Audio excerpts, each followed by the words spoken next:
Hola, ¿cómo están? Estamos en el último video de todos estos videitos relacionados con la civilización romana. Hemos visto todas las etapas, la etapa de la monarquía en el video número 1, la etapa de la república en el video número 2 y la etapa del imperio en el video número 3. Este es el video número 4 y se trata de la cultura. No podemos dejar de lado la parte cultural, que es tan rica e importante para los temas que van a venir. La cultura romana es una mezcla entre la cultura etrusca y la cultura griega. Ellos toman muchas características de los griegos. Por ejemplo, en la escultura ellos tratan de ser realistas, de representar, por ejemplo, al hombre como es. Y eso lo sacan de los modelos griegos. Ustedes se acuerdan, si vieron los videos anteriores, que por ejemplo, una de las esculturas griegas más conocidas es el discóbolo de Mirón, en donde se le marcaban todos los músculos. Bueno, los romanos intentan hacer lo mismo, ser súper realistas y tener los mismos ideales de belleza y armonía que tenían los griegos. En segundo lugar tenemos la pintura y los mosaicos que se utilizaban para decorar los templos, las casas de las personas muy importantes. Los mosaicos son pequeños vidriecitos que están pegados uno al lado del otro, de colores, que sirven para decorar y representan escenas espectaculares. Por acá vamos a ver una imagen. Esa imagen puede aparecer por acá, por acá, por acá, por donde al editor se le ocurra colocarla. Así que nos sorprenderá. El tercer punto es el de arquitectura. ¿Qué tipos de edificios tenemos? Tenemos los civiles, que tenemos por ejemplo los anfiteatros. El anfiteatro más conocido, más fotografiado, es el Coliseo romano. Era un lugar en donde se hacían las batallas de gladiadores. No nos confundamos con que los gladiadores eran simples esclavos que los tenían ahí para matar.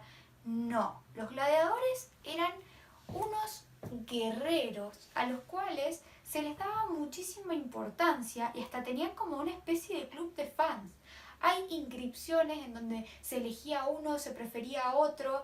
De hecho, valían mucho esos gladiadores. Entonces, las personas que se encargaban, habían distintas personas que se encargaban de entrenar a personas para que se transformaran en gladiadores. No todos eran esclavos y generalmente el gladiador, el espectáculo de la batalla de gladiadores era el último. Antes habían espectáculos con animales y generalmente a los esclavos o a los prisioneros de guerra se los ponía en esa instancia, en la instancia en donde estaban con los animales. Pero el gladiador era muy importante y era un recurso muy valioso para quien los entrenaba. Después tenemos los circos, que eran una especie de espacio ovalado en donde se jugaban carreras de carros. Al romano le gustaba mucho apostar, le gustaba mucho el tiempo de ocio, tener su tiempo para ver a los gladiadores, para ver a los carros, para estar relajándose en los baños públicos. Le gustaba mucho el ocio al romano.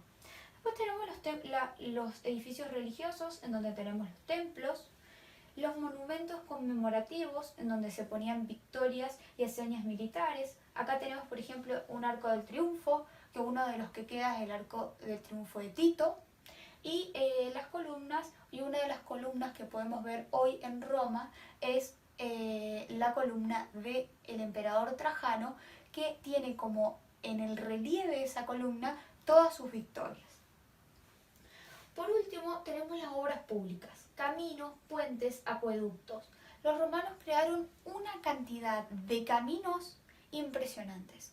Ustedes imagínense, ese imperio impresionantemente grande que vimos antes necesitaba buenos caminos para que se comunicaran. Si no, ¿cómo íbamos a comunicar la zona de Roma con la zona de la actual España? O la zona de Roma con la zona de la actual Francia. Si no habían caminos era imposible. Así que se puede decir que se convirtieron en los mejores constructores de caminos de la época.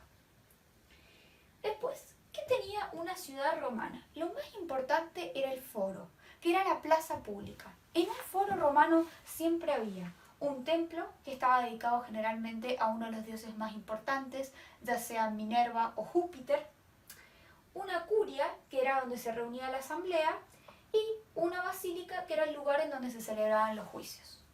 Generalmente las ciudades romanas tenían forma de damero, es decir, como un cuadrado o rectángulo que tenía dos calles principales, que eran transversales, que hacían como una cruz. Algo muy importante es que cada ciudad tenía una muralla para protegerse. Imagínense que era un imperio que conquistaba y conquistaba, pero no por eso le faltaban los enemigos. Y eso lo vimos en el video del imperio. ¿Cómo era la religión romana? La característica es que eran politeístas, es decir, que creían en muchos dioses. Los principales dioses eran Júpiter, Minerva y Apolo.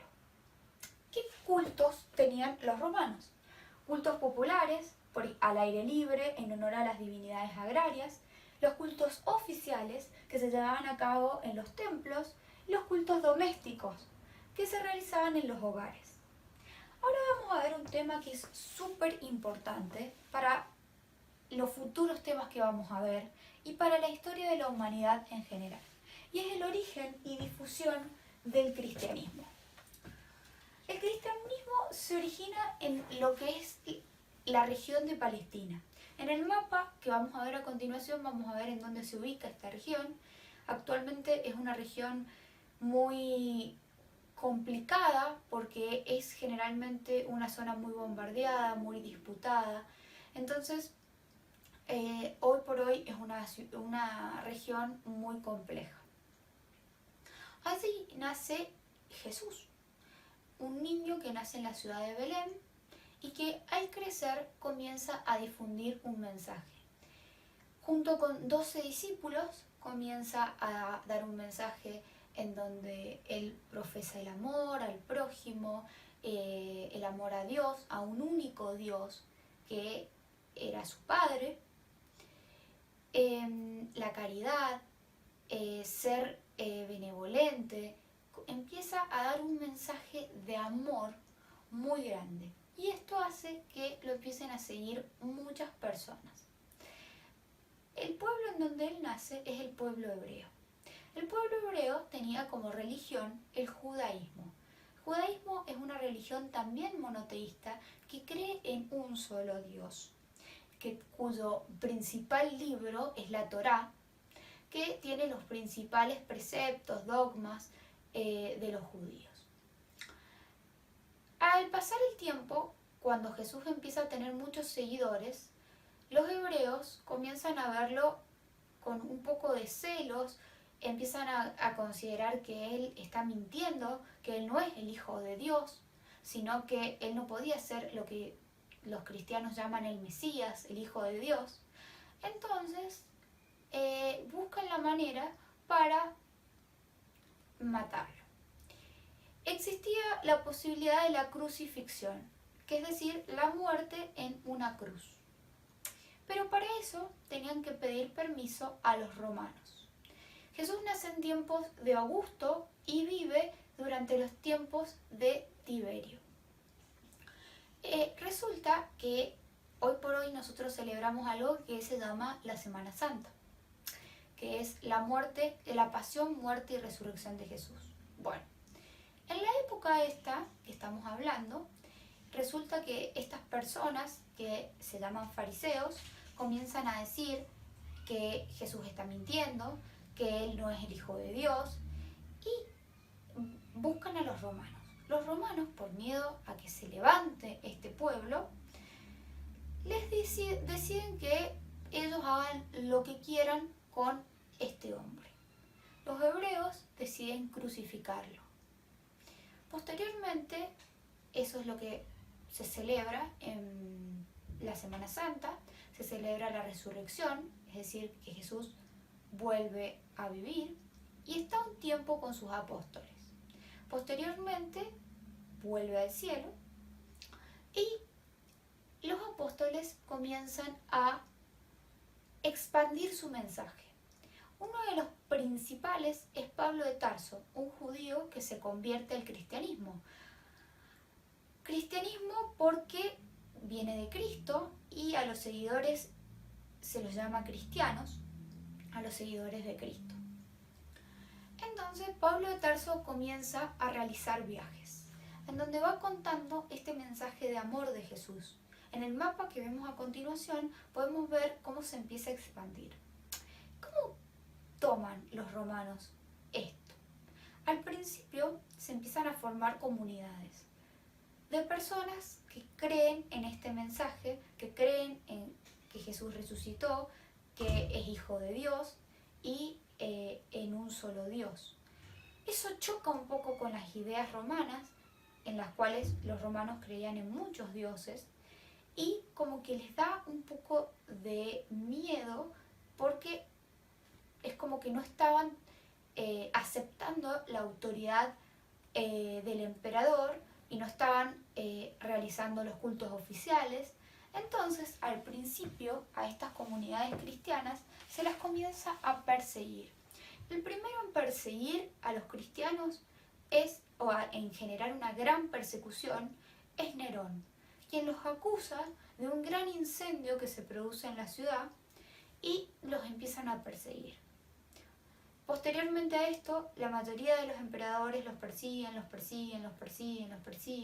cristianos se tienen que juntar en lugares a escondidas, en las actuales catacumbas, se juntaban en lugares bajo de la tierra, ahí realizaban las celebraciones.